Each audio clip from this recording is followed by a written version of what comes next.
Good morning, sir. Good morning, everyone. We are the Group 7 and we will discuss the system monitoring and performance tuning. So, the learning objectives that we will discuss first, introduction and importance of system monitoring and performance tuning. Second, tools for system monitoring. Third, performance metrics. Fourth, identifying performance bottlenecks. And lastly, best practices for monitoring and tuning.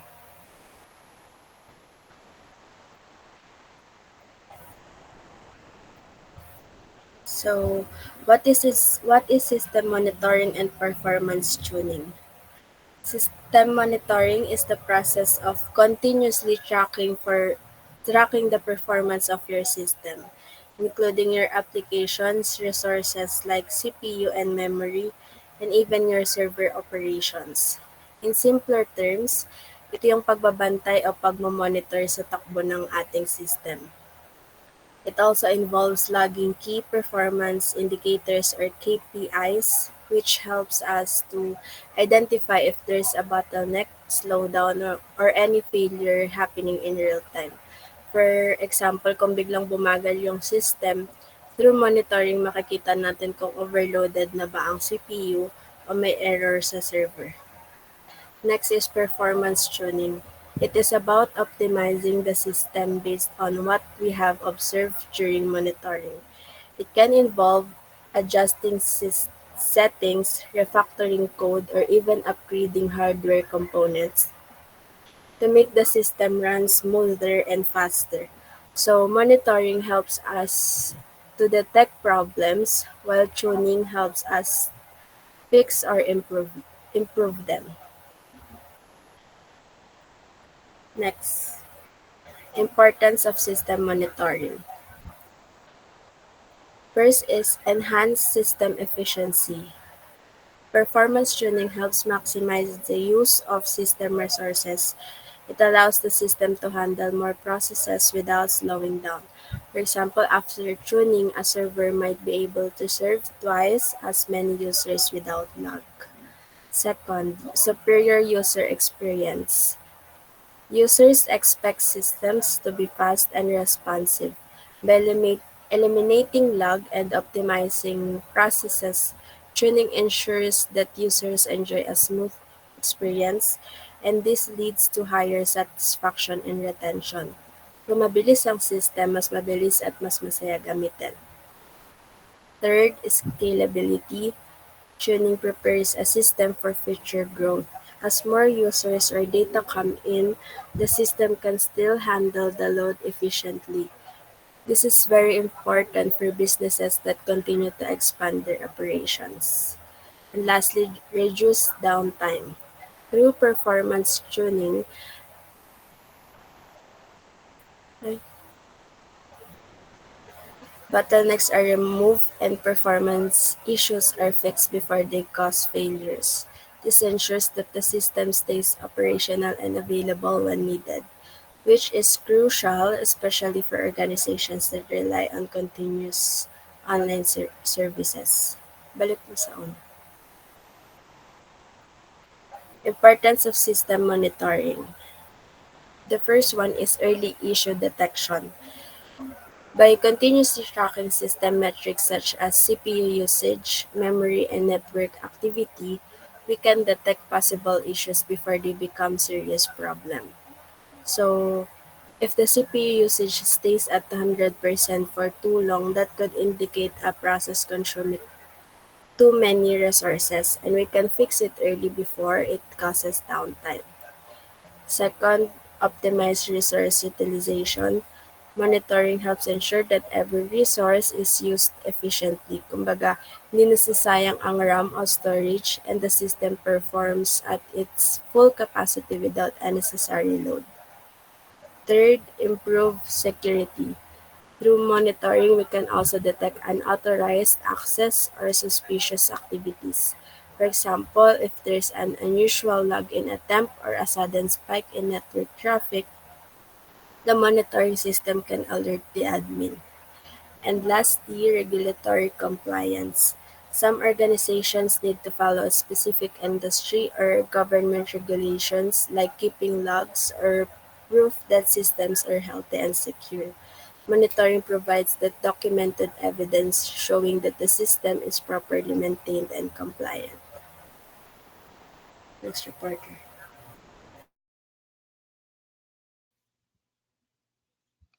So, good afternoon guys. Ang didiscuss ko ay popular tools for system monitoring. Ang mga kasama doon ay ang overview tsaka examples of monitoring tools. So, sa overview ng monitoring tools, computer monitoring tools are software applications designed to track, analyze, and manage computer activities and system performance. These tools help organizations and individuals maintain security, improve productivity, and ensure optimal system functionality. So, ang example nito, kunwari na sa companies, ginagamit nila ito para ma-check how employees are using yung mga computers para masigurado nila yung kung nafa-follow nila yung security rules or kung mapapa-improve nila yung productivity. Sa technical side naman, sa mga IT companies, ginagamit nila yung monitoring tools to watch system performance like CPU usage, memory, or network traffic to make sure everything runs smoothly and to quickly detect any issues or threats. So, ang una nating monitoring tools ay ang HW Info. So, HW Info or also known as HW Info 64 is a proprietary system monitoring, system profiling, and system diagnostics program for Windows.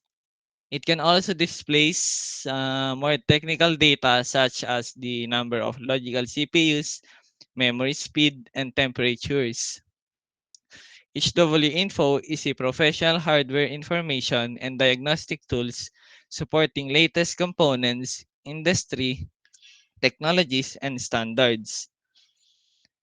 So, dito na tayo sa setting up in HW Info.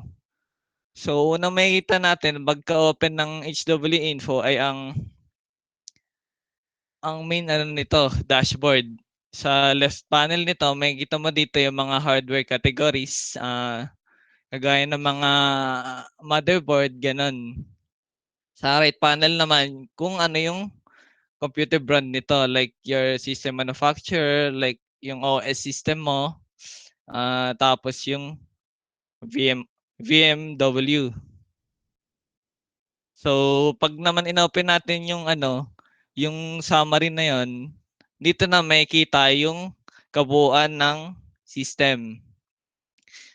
Sa left side, makikita mo dito yung details ng CPU. So, katulad dito, ang kanyang CPU daw ay ang AMD Ryzen 7 5800H. So, makikita mo rin sa CPU ang base and boost clock speeds. Pati na rin yung number of cores sa baba. Sa, tapos, threads. Sa middle section naman, nandito naman yung motherboard and BIOS. Nandito rin yung memory information, including na dito yung RAM. Nagdi-display din dito yung memory clock speed, timing details, para para sa mga performance issues. Sa right side naman, dito naman yung GPU. Like ano ba GPU nito? RTX 3060 laptop, in nung GPU niya. Then, along with its VRAM capacity, ano ba VRAM nun? 6 GB VRAM, GDDR6. So, nandito rin yung makita yung Windows 11 Professional. 64-bit daw ang kanyang OS. Then, nandito din yung SSD niya na which is dalawa sa baba, yung drives. Pwede rin dito makita yung HDD pero SSD siguro ang kanyang laptop. So next naman ay ang mga sensors. Dito naman makikita mo dito yung real-time monitoring ng system performance mo. Sa each column, makikita mo dito yung current, minimum, and maximum values for different hardware components. So on the left panel, makikita mo dito yung CPU usage and memory statistics. Such as physical memory load, virtual memory load, and cache usage. Dito ma-help mo ma-identify yung mga efficiently na system memory na nagagamit. Sa middle panel naman, dito nagfo-focus yung CPU temperature mo, clock speeds, and voltages. So, kung makikita mo dito, ang kanyang temperature ng CPU ay, ang labo 48 ata yan. Basta mga 44 daw ang minimum. Yung maximum nag-range ng 60. So, kung ang CPU mo ay tumataas ng 85, 86 to 90, malamang ano na yon, kailangan mo na daw magpalit ng thermal paste, ganun. So dito mo ma-check yun sa HW info. So sa right panel naman, dito mo makita yung readings ng GPU mo tsaka ng storage devices. This shows the GPU temperature, power usage, clock speeds, and the SSD activity. Included din dito ang how much data is being read and written in real time ng SSD din. So overall nito, dito mo madadiagnose siguro yung mga overheating, bottlenecks ng GPU tsaka ng CPU mo. Kung meron man performance issues dito din, especially during kung naglalaro man kayo, like gamers kayo, ganun, o nag-e-edit ng mga heavy workloads.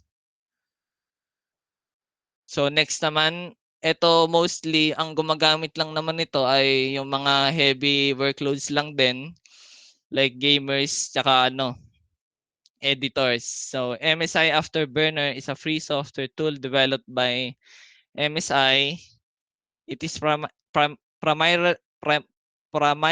primarily used for overclocking, monitoring, and tweaking graphics cards.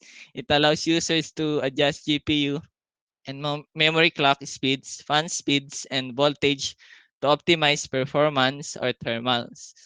It supports both NVIDIA and AMD GPUs, not just MSI branded ones.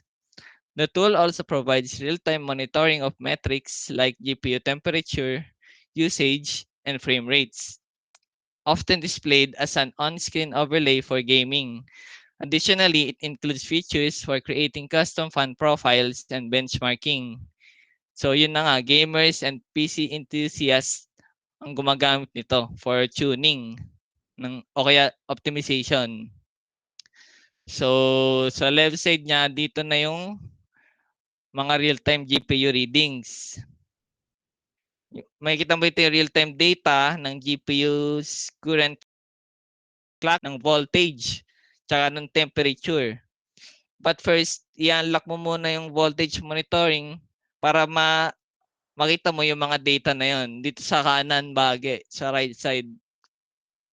Yung pang 1, 2, 3, 4. Pang 7, yung unlock voltage monitoring. So now, ang example dito ay ang 210 MHz na GPU clock. Tapos ang memory clock naman is 405 MHz. Tapos ang temperature niya ngayon ay 41 Celsius. Yan yung minimum ng binibigay ng GPU mo ngayon. Tsaka ng RAM, ng memory. Tapos yun naman yung volt ng GPU ata. Tapos temperature ng GPU. Below those readings, yung core voltage, it will control how much voltage is sent to the GPU. Sa core clock and memory clock naman, ginagamit to para sa overclocking or boosting performance. Kunwari na napaka-lag mo gano'n. Tapos kailangan mo ma-utilize yung buong capacity ng GPU tsaka CPU mo. Yun, pwede mong i-overclock 'to. Pero ang downside lang nito, 'pag nag-overclock ka, maaaring mag-init ng husto yung mo, GPU tsaka CPU, leading to crashing or boot, mag-shutdown bigla. Kaya dito magamit yung power limit and temp limit para ma-safe limits yung power and heat. Pag binaba mo yung core clock na yun tsaka memory clock, yun naman yung undervolting. Pag naman nag-undervolt ka, mapapababa yung mo, temp mo para hindi na siya mag-overheat. Ang downside lang nun, siya, tawag dito, bababa lang ng medyo yung performance mo. Tapos yun, yung sa fan speed, yun, you can manually control or sync it for automatic cooling. So that's it sa MSI interface. Next reporter, please. Okay, now we will talk about performance metrics, but what are performance metrics? Performance metrics are measurable indicators that reflect how well a system's components are operating. These metrics help IT professionals analyze performance trends, detect inefficiencies, and make informed tuning decisions. So basically, performance metrics are like the health indicator of a computer system. These metrics tell us whether a system is running efficiently or if something is about to go wrong. They're essentially in system administration, DevOps, and IT management because they provide data driven insights, not just guesses about performance.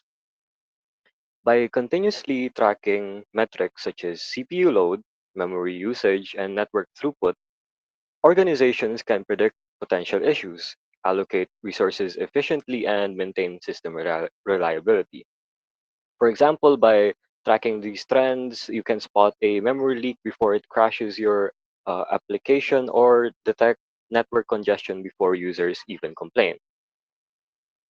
Uh, you can see here there are four metrics: CPU usage, memory usage, disk space, and I/O operations and network traffic. These four areas represent main pillars of system performance. If one of them underperforms, say your CPU is overloaded or your disk I/O is slow, the entire system can slow down or even fail. So let's break each one down. Next slide, please. CPU usage. So the CPU is the brain of the computer. It performs all the processing tasks, and CPU usage indicates how much processing power is currently being utilized by applications and background services.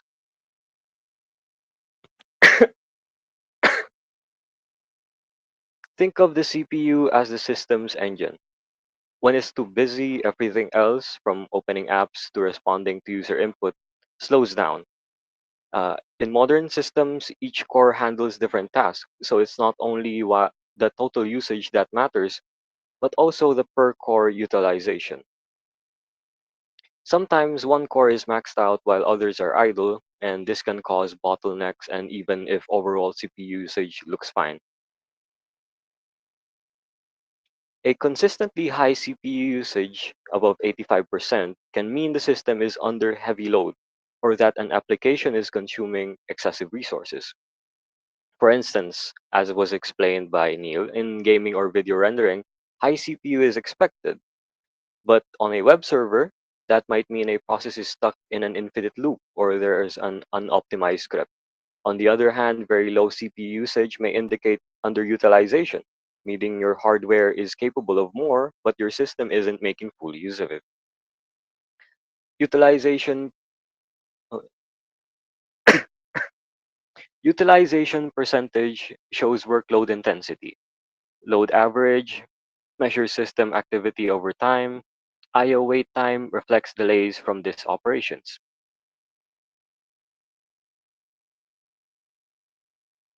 Utilization tells us how busy the CPU is, and load average is a moving average. It shows whether the CPU has had task waiting in line. If the load average is higher than your number of CPU cores, it means the system is overworked. I/O wait time shows when the CPU is idle, just waiting for the disk to respond. This can signal a storage bottleneck, not necessarily a CPU problem.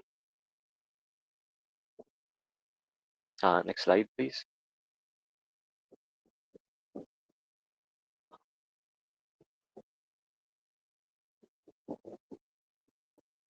Wait, right, right. So CPU usage. When the CPU runs near full capacity or extended periods, system responsiveness drops and user tasks slow down.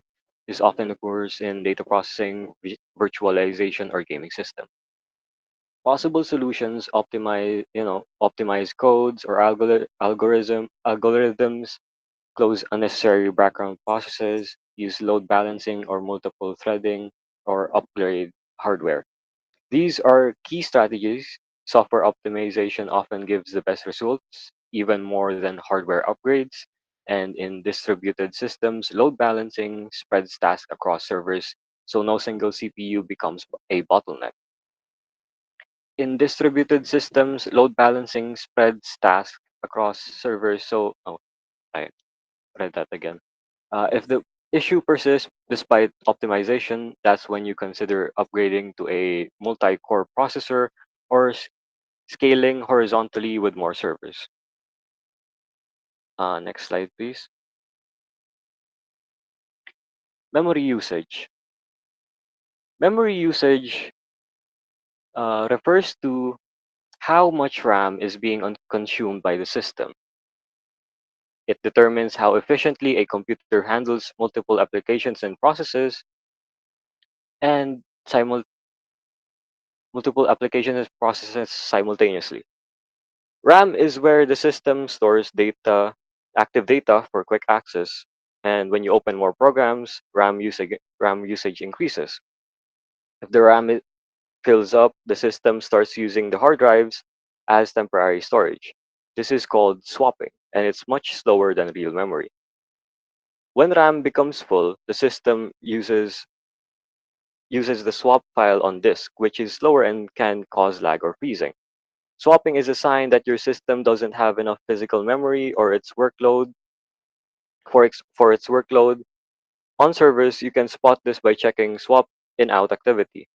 Frequent swapping means the system is under memory pressure. Important metrics, use versus available memory, cache and buffer size, page faults and swap activity. Used versus available memory tells you whether your system is close to running out. Cache and buffer memory are used to speed up data access. They're not necessarily bad usage. Page faults, especially major ones, show that data had to be fetched from disk instead of RAM. Again, a performance hit. Memory leaks are common in web apps and background services. They slowly consume memory over time. Regular restarts can help, but it's better to patch or rewrite the leaking code. If usage spikes, adding RAM or tuning cache settings can improve stability. Uh, Next slide.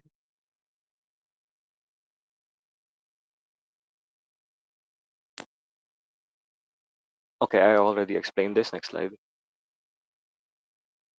Okay, disk I/O operations. This I/O measures how quickly the system can read and write data to storage devices. Even if your CPU and RAM are fine, a slow disk can drag everything down, especially for databases or file-heavy applications. I/O performance depends on I/O IOPS, throughput, latency, and queue depth. These describe how many read-write requests the disk can handle and how fast.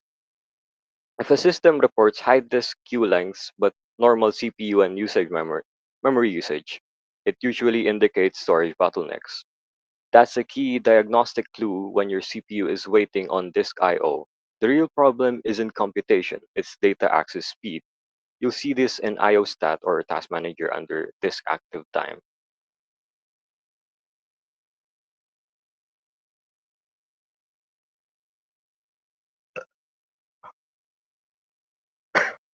Next slide. Oh, ayun na pala.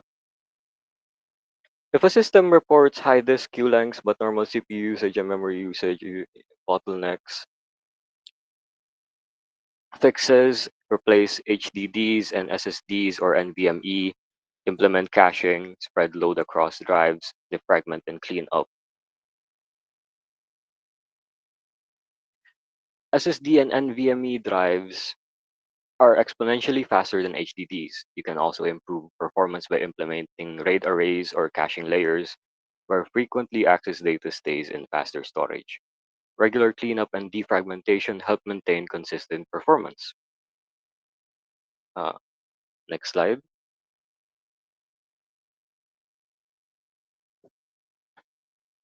Network traffic. Network traffic metrics show how efficiently data moves between computers, servers, or cloud systems. Network performance is crucial for cloud systems, online apps, and any distributed environment. If your network is slow, even the fastest CPU or disk won't save you. Monitoring metrics like bandwidth, latency, jitter, and packet loss helps identify where communication is breaking down. Key metrics, bandwidth and throughput, latency and jitter, packet loss, interface, interface utilization, and error rate.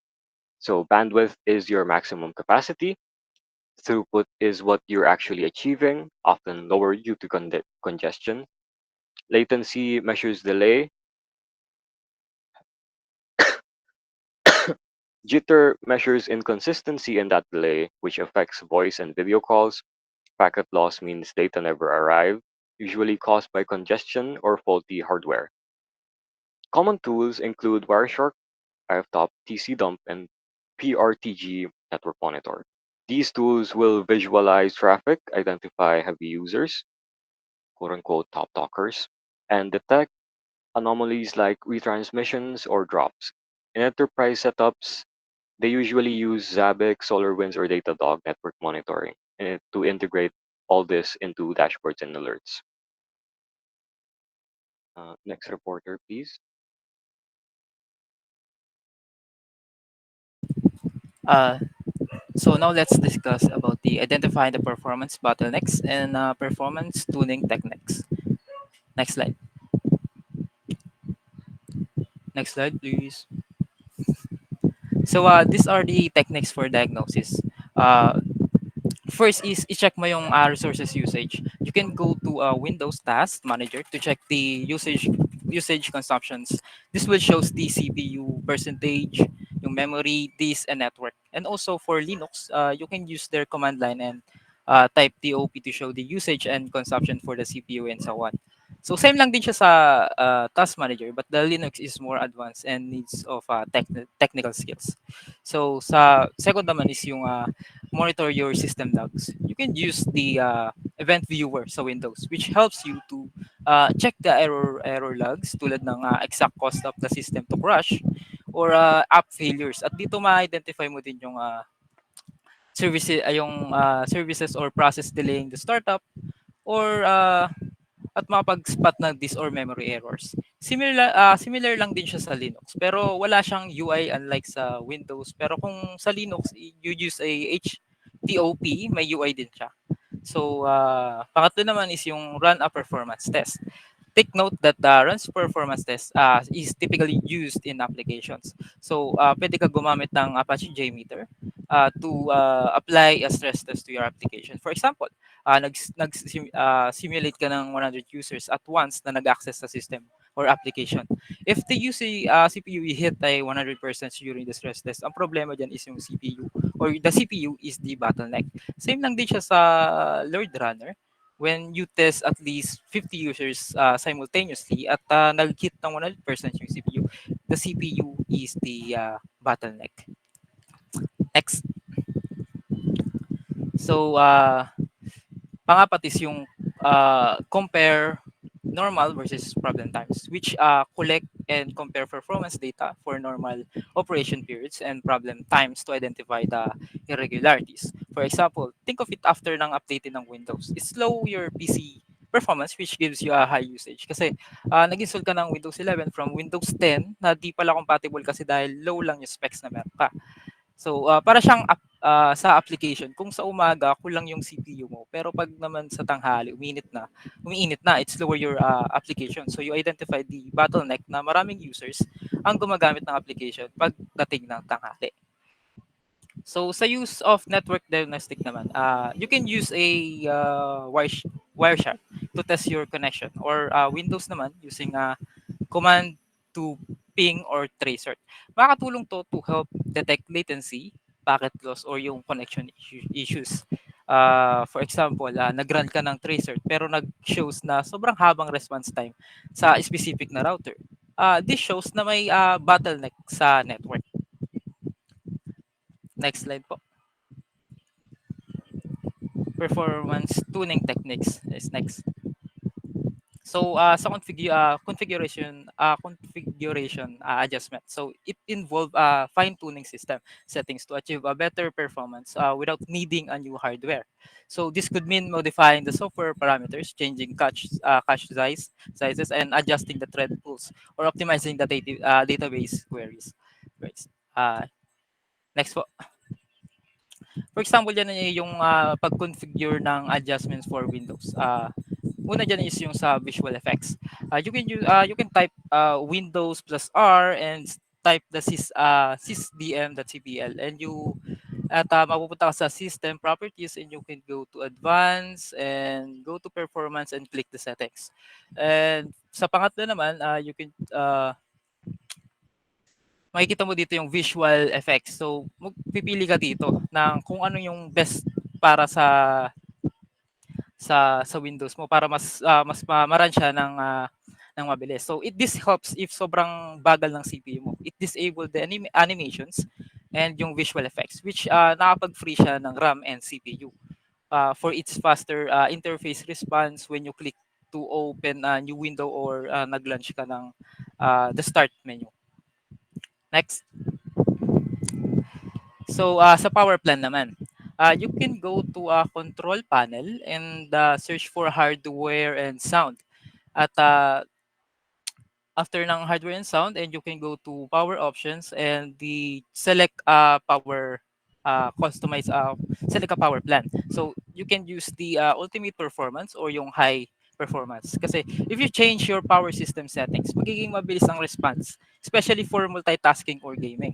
This plan can be beneficial for specific applications that are sensitive to latency, such as yung mga professional audio software or yung certain competitive games, by ensuring the CPU is always running at highest frequency. Next. Dito naman is yung sa virtual memory. You can go to Windows R again and type the sysdm.cpl, and sa advanced naman ganun din, same, pupunta ka sa advanced and go to performance settings, and sa performance option naman is you go to advanced and uncheck mo yung automatically managing paging file size for all drive, and set a custom size. So this prevents crashes at para ma-improve yung performance, lalo na kung yung ang RAM mo is full. Why you need to manual, even though kahit mas recommended ang automatic paging files. Kasi in a scenario where you need to configure virtual memory is because to avoid a crash with out of memory errors. This can apply to some older or poorly optimized application that may not work correctly with the dynamic managed paging file. So this is a common solution for para sa mga certain professionals applications or yung mga older video games. Next. So, sa resource allocation naman, this means ensuring that the critical process receive enough CPU, memory, and this resource to function properly. It also involves prioritizing workloads so that the essential services are not slowed down by the less important task. So, next. Una dyan is yung set priority.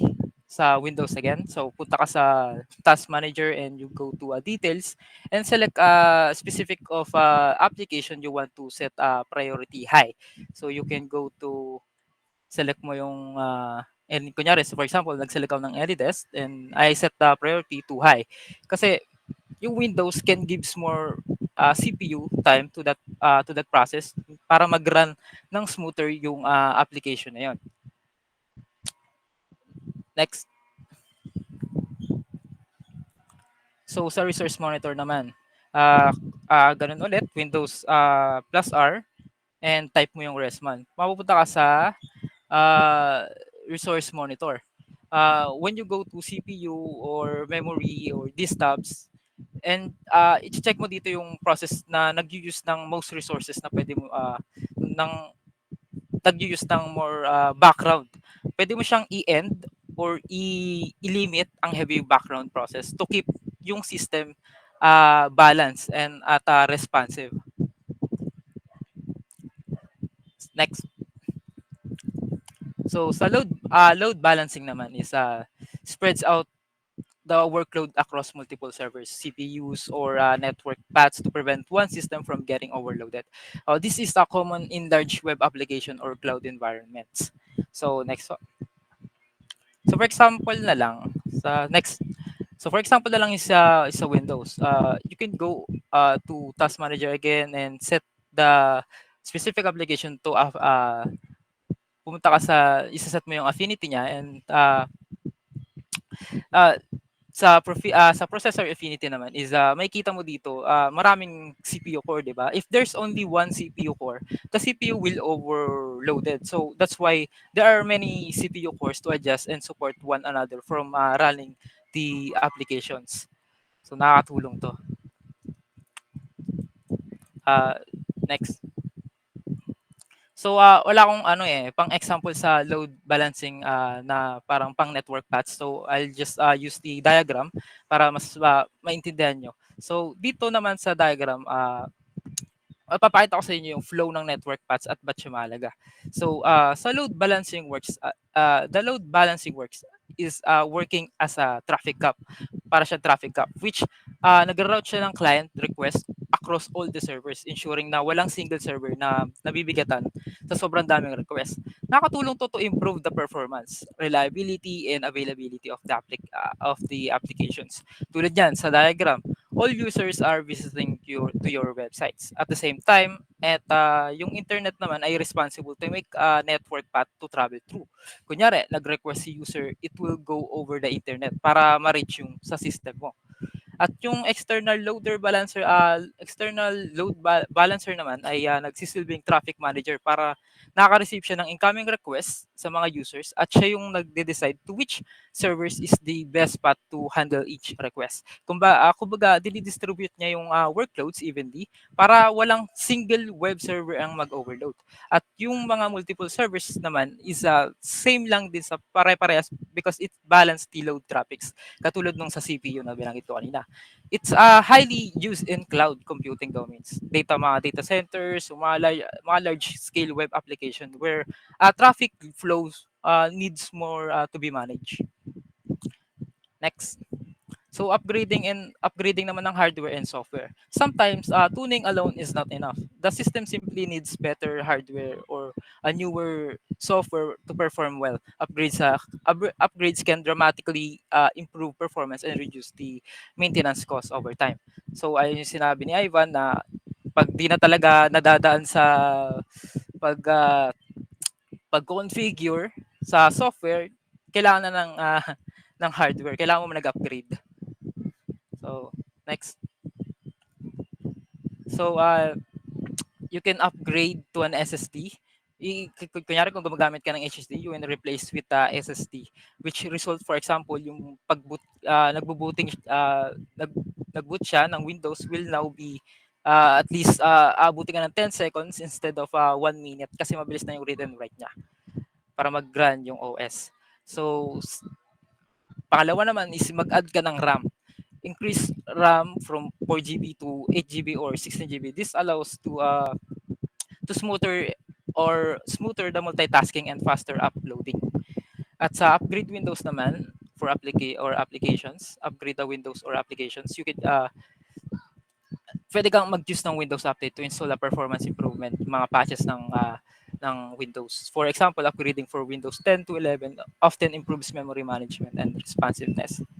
Sa next, so sa pag-update naman ng drive, which is yung software, di ba? Ito yung software. So, you can go to a device manager and i-update mo lang yung specific na adapter. Kunyari, for example, I choose the graphics and I want to update yung software niya. So, I need to right click and software update and then say search automatically for drivers para updated ang software mo, which result for better performance ng computer. Next reporter, please. Hello, good afternoon. Best practices for monitoring and tuning. This focuses on keeping systems reliable and fast and stable. Next, please. So, regular monitoring schedules. Regular monitoring schedule is important to have a fixed schedule, whether it's daily, weekly, or monthly, to ensure everything runs smoothly. So, to help this help prevent downtime and allows early detection of potential problems. With tools like Prometheus and Grafana, monitoring becomes automated. These tools collect real-time data and set alerts when issues arise. So, big companies like Microsoft and Adobe uses these tools to maintain optimal system performance and reliability. So for next slide, please. For the demo, I'll be using Prometheus. So what is Prometheus? Prometheus is an open source monitoring and alerting tool that collects and stores metrics as time series data. Meaning, every piece of information is time-stamped like CPU or memory usage over time. It regularly scrapes data from applications and systems, stores it in its own database, and uses PromQL or Prometheus query language to analyze and visualize the data. This makes it powerful for system health monitoring and troubleshooting. Next is Grafana. Grafana is also an open source visualization platform that helps us monitor and understand data from different sources. It turns raw metrics into interactive dashboards with graphs, making it easier to spot trends, track performance, and make data-driven decisions. It is wide it is widely used because it transforms complex data into clear visual insights. Next slide please. Next is Node Exporter. Node Exporter works with Prometheus to collect system-level metrics such as CPU, memory, disk, and network usage directly from a machine. It also exposes this data through an HTTP endpoint. Usually, ang port niya is 9100,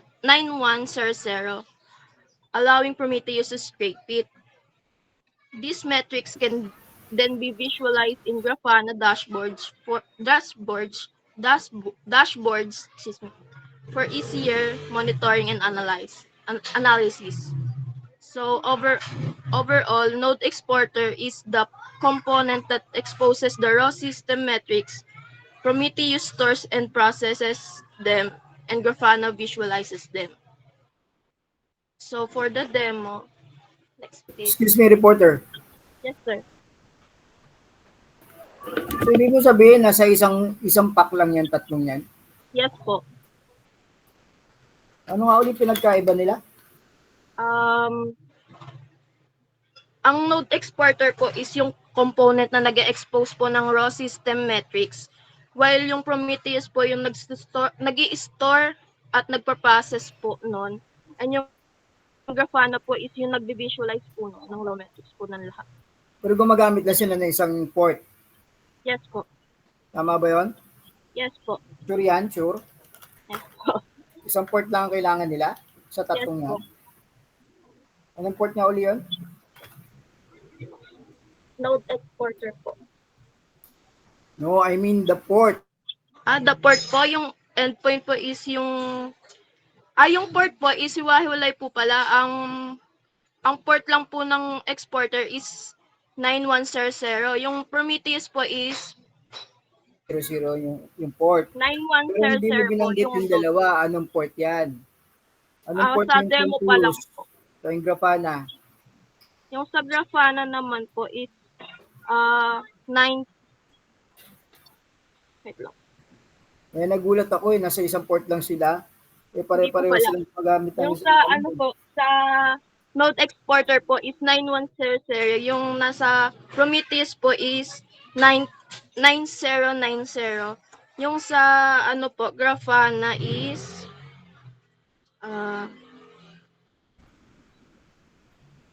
Grafana po is yung sa 3100 po. 3000. Yung sa Grafana po.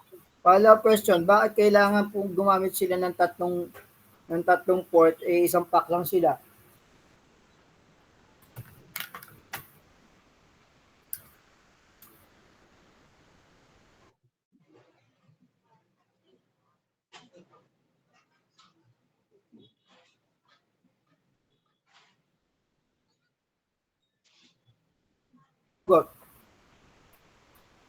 Bakit kailangan nilang gumamit ng magkakaibang port na nasa isang pack lang sila according to the reporter? Sabi ni Micaela.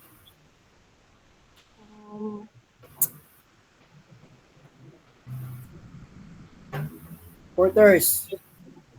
Ang gagamitin lang po talaga Bukod sa'yo, Sir?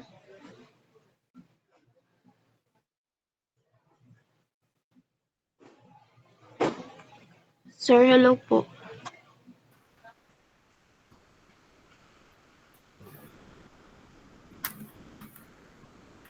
sino mga kasama mo nagre-report? Sir, hello po. Nawala po. Hello? Hello po, sir. Sino mga kasama mo nagre-report dyan? Ako. Ayaw na. Po.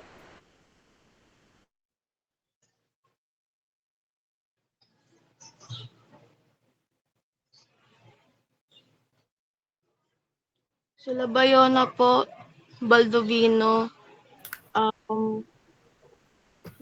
Codilan, tsaka po si Salvador. Jason, Mr. Baldivino. Yes, sir. So, So, kung bakit kasi gumagamit yung kasi gumagamit siya ng tatlo kasi yung node exporter siya yung nagko-collect ng mga raw system level metrics. While yung sa Prometheus naman, siya yung purpose niya is to collect, store, and mag-process ng mga metrics. At yung yung Grafana naman is siya yung nagki-create ng visualize na madi-display sa data in a user-friendly way po. Tama po ba? sinabi mo yung function eh. Ang tinatanong ko, bakit nila kailangan gumamit ng magkakaibang port? Eh, nasa isang application lang sila. Wait.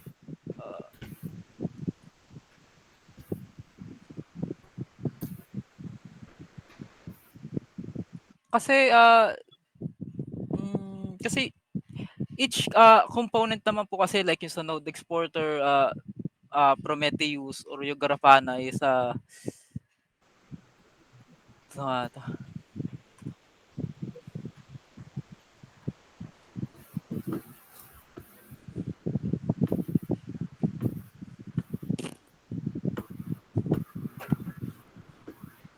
kasi for example sa node exporter naman kasi yung bakit kailangan niya ng sariling endpoint for collecting data kasi nag-share siya ng port with appropriate Prometheus para hindi sila mag-conflict. Ang So they will sinasabi not ko, be hindi endpoint. ayun, Nakikinig ka ba? yung port. Yes po. Mr. Baldovino, Jason, nakikinig Opo. ka? Ang Yes, sir. tinatanong ko, hindi endpoint, port ang tinatanong ko, port. Okay? Kasi hindi nyo nabibigyan ng emphasize yung port. Para saan ba ang port? Kanina nag-tackle kayo ng allocation. Ayan,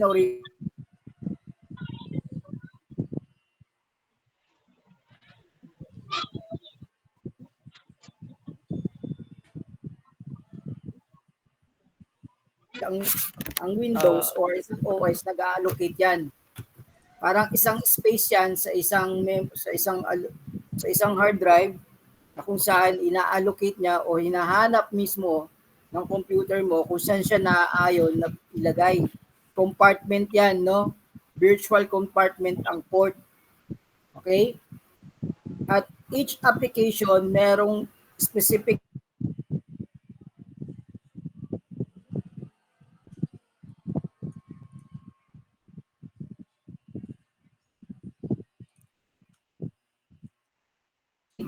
gamit ng web yan. Yan ang dapat na in-explain nyo doon sa allocation eh. Puro kayo theory. Wala naman kayong ini-explain na, ayan o, pinagmamasdan ko yung configuration adjustment. Hindi nyo nga bakit hindi nyo in-explain kung paano ina-adjust? Konektado kasi yung tinatanong ko doon sa report mo kanina. Dahil sa allocation niya.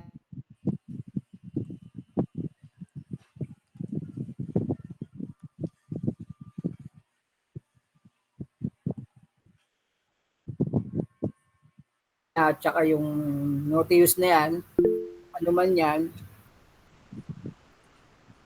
kung ano man yan, okay, gagamit at magko-conflict kayo ng port. Bigyan kita ng isang example. Di ba gumagamit kayo ng SAMP? Yes, sir.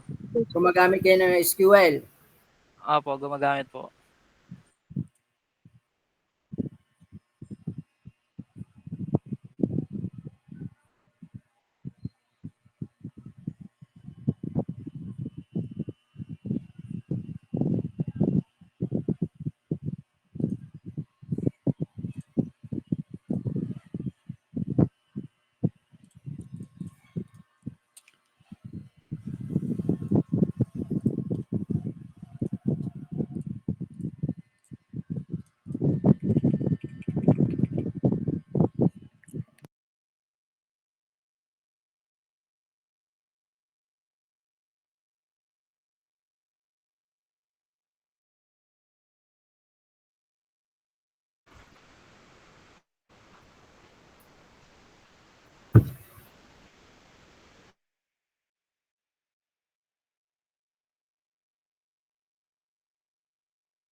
Hello, naririnig ako?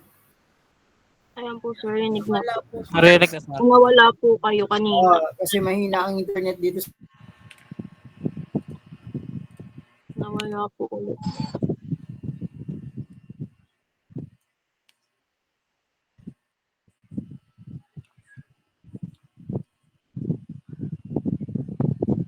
Application na gumagamit din ng port 80. Magtataka kayo bakit hindi nagtutuloy installation. Okay? Ganun yan.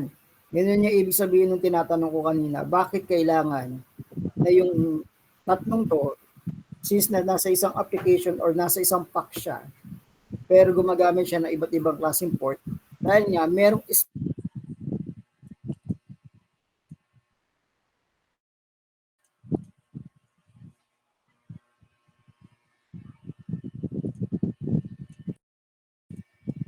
ang pinabanggit nyo kasi sa akin is the function itself. Ang tinatanong ko, kung paano siya magpa-function doon sa loob mismo ng storage ng pinag-i-installan mo. Saan siya malalagay? Which is the port itself. Nandoon yung tanong ko, tungkol doon yung tanong ko kasi nga, meron kayong file allocation kanina. Yung resource allocation. Di ba? Yes, sir.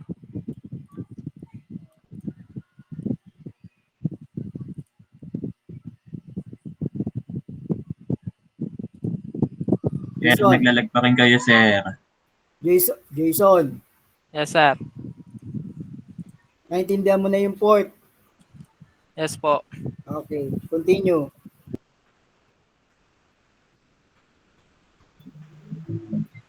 Proceed na po ako sa demo. Next slide. Ito po yung setting up Prometheus and Node Exporter po. So, ito po is yung first line po is yung services. Services means yung line po na yan, nagde-declare po ng following components like ng Prometheus and Node Exporter na nagmamanage ang Docker Compose. So, for this part, ipapakita ko kung paano i-set up sila. Ito yung file na makikita nyo dito sa screen, compose.yaml. Dito, nakadefine lahat ng services na gagamitin natin para sa system monitoring. So, ang pinakauna is Prometheus. Ito yung unang service sa compose file. Gamit niya ang image na Prometheus latest. Ibig sabihin, ida-download ni Docker yung latest version ng Prometheus mula sa Docker Hub. Yung container name naman is Prometheus. Nagbibigay lang yan ng pangalan ng container. Meron din tayong let's start and let's stop. Ibig sabihin, automatic siyang magre-restart kapag nag-shutdown o nag-reboot yung system. Maliban na lang kung i-stop natin manually. Sa volume section naman,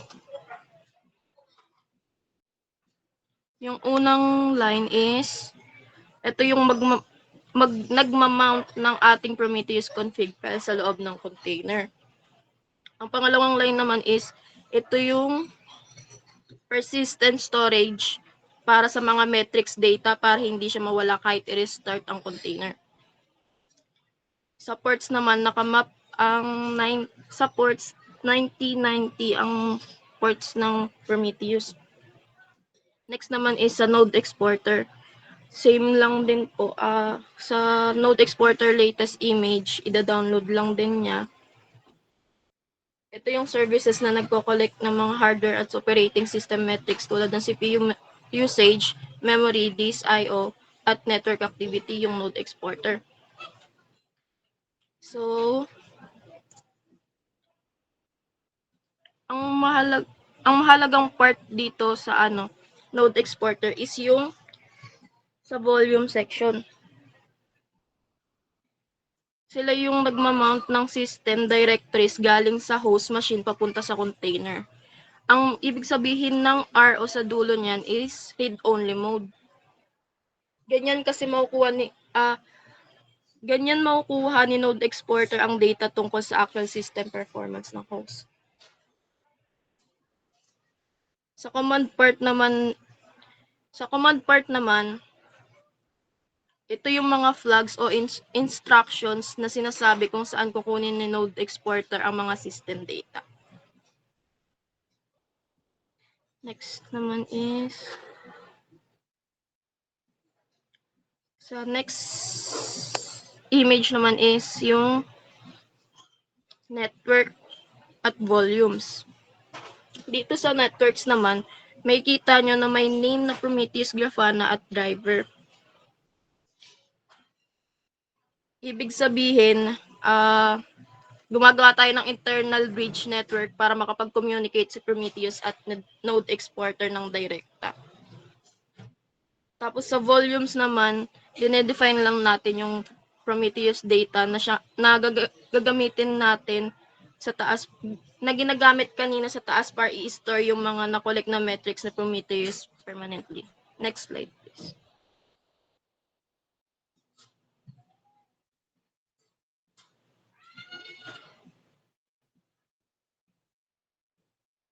Next step.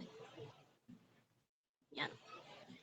So, sa Prometheus config file naman, yung global, ito yung section kung saan nakalagay ang general settings niya.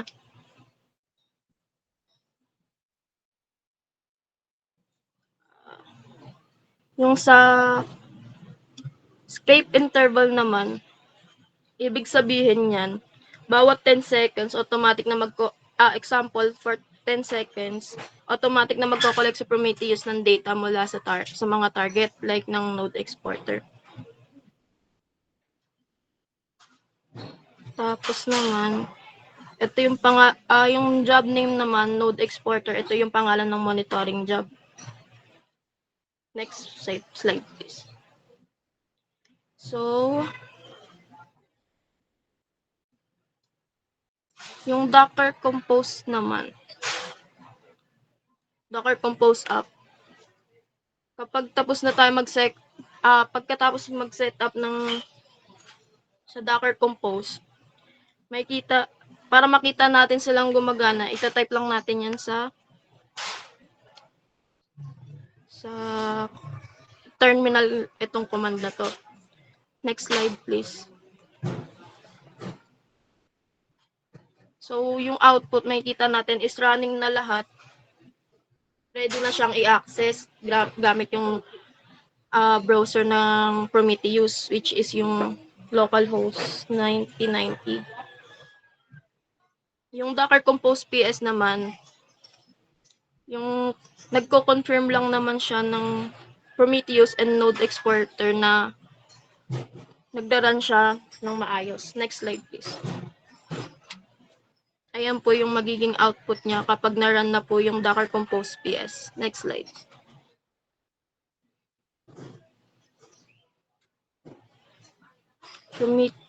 Ayan na po dito sa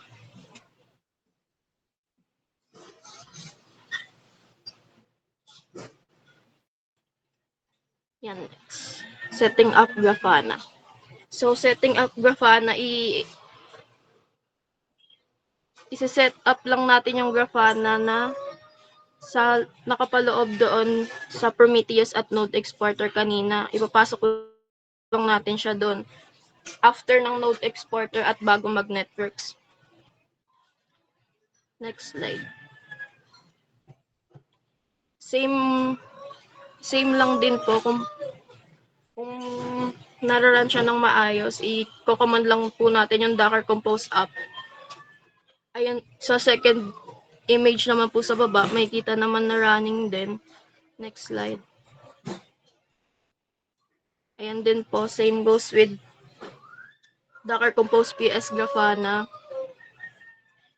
Gusto lang natin kaya naka-indicate yung Grafana, gusto lang natin i-display ang status ng Grafana container imbis na lahat ng container sa compose file. Next slide please. So after that,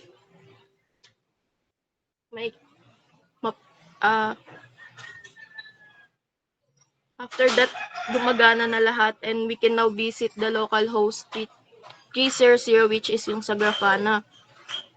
Next slide. So after that,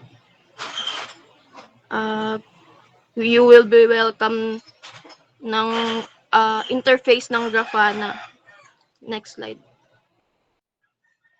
So, configuring Prometheus data source. So, before we can start using Grafana for dashboarding, you need to connect at least one data source. To get started, mag-add lang tayo ng new connection in the Grafana menu. So, after that, click add new connections. So, we can search Prometheus and click that. Next slide, please. So, after that, we can add new data and pwede ilalagay natin sa connection section ang Prometheus port, which is yung 9090. Next slide.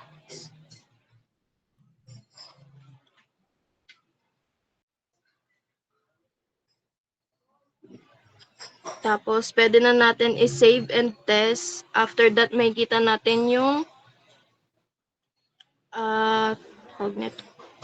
message na alert message na successfully queried the Prometheus API. Next slide, please. Importing dashboard. So, dito naman, kapag nagmo-monitor tayo ng mga common systems o software, makakatipid tayo ng oras kung gagamit tayo ng pre-built dashboard sa Grafana. Halimbawa, itong Node Exporter dashboard ay nakikita halos lahat sa default metrics. So, mag-add lang tayo ng new dashboard sa dashboard.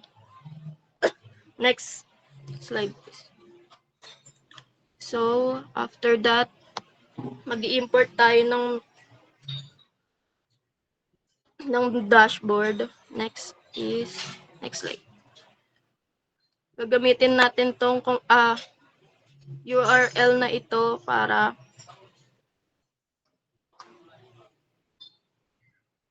ito yung Node Exporter full dashboard. Pag nalagay na natin yung URL na yan dito sa may load, pipindutin lang natin yan. Then next slide, please. Then after that, sa Prometheus section, piliin lang natin yung Prometheus bilang data source. Tapos i-import na natin. Next slide. Ayan na po yung example na nakapag-import tayo ng data sa Node Export. Next slide. That's all po.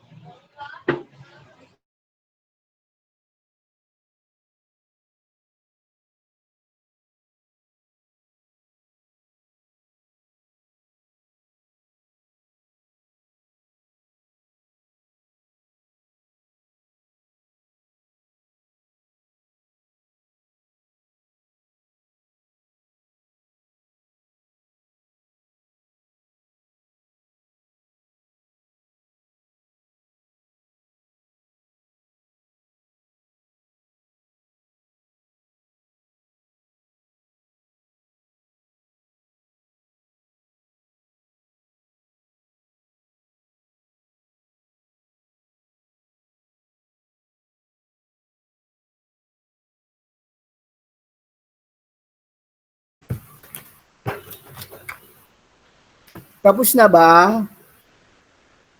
Yes po po. Ba't ang hirap niyo sumagot?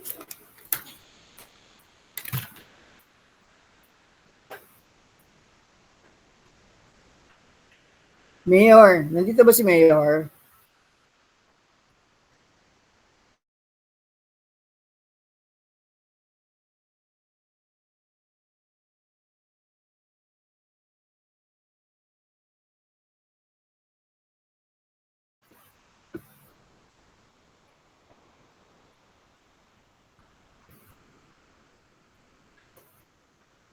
Guys, nandito ba Mayor nyo?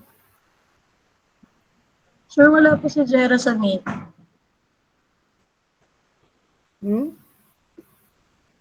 Wala po siya sa meet.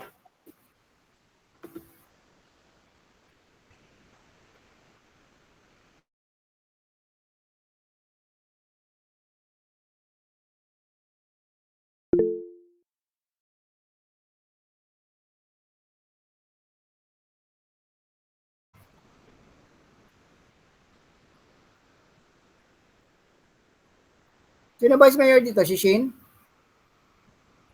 Yes, sir. Shin? Nakagawa na ba ng G-Drive, Shin? Opo, sir. Di pa po ata na-send ni Jera, sir. I-send ko na lang po sa GC. Kasi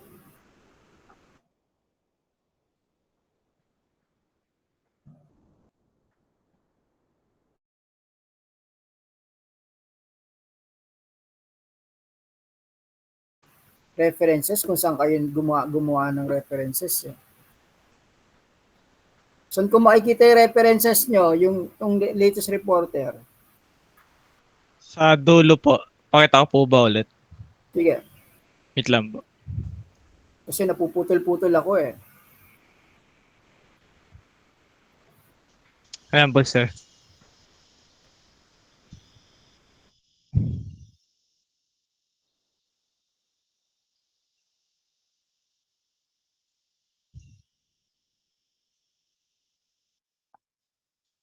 Okay, end na yung ano mo, yung Sige po. presentation mo. Now, anong week kayo? Anong week na itong nire-report nyo? 7 po. Week 7. So, para doon sa reporters ngayon, wag na kayong gumawa ng G-form para sa quiz ninyo.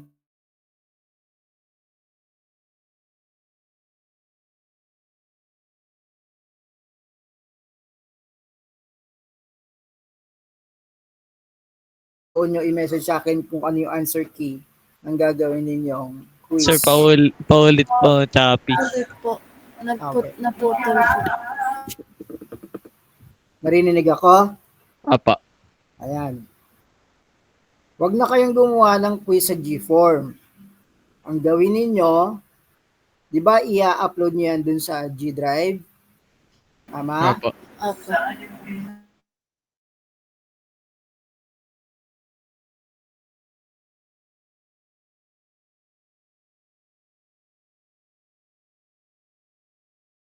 Answer keys. Yung Sir, leader ng nawala po ulit kayo. Yung leader ng grupo ang magbibigay sa akin ng answer keys through Messenger. Okay po. Ulitin ko. Yung leader ng grupo yung magme-message sa akin ng answer keys.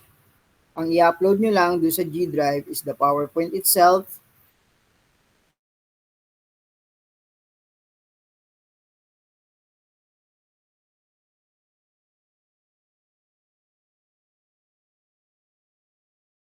Naintindihan ba, Shin? Hello? Yes po, sir. Noted po. O yung grupo? Naintindihan, reporters? Apa. Okay.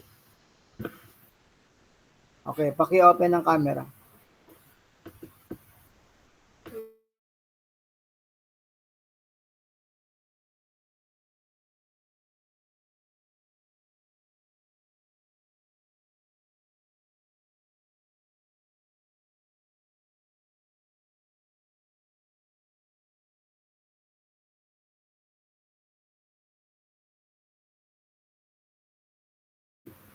Ayan, wait lang ha, mag-screenshot lang ako.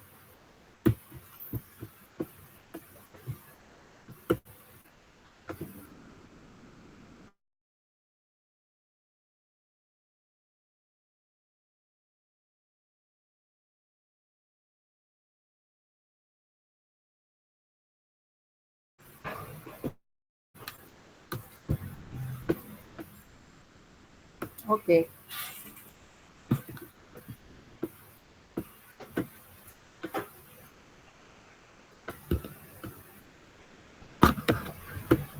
One, two, three. Yan. Okay.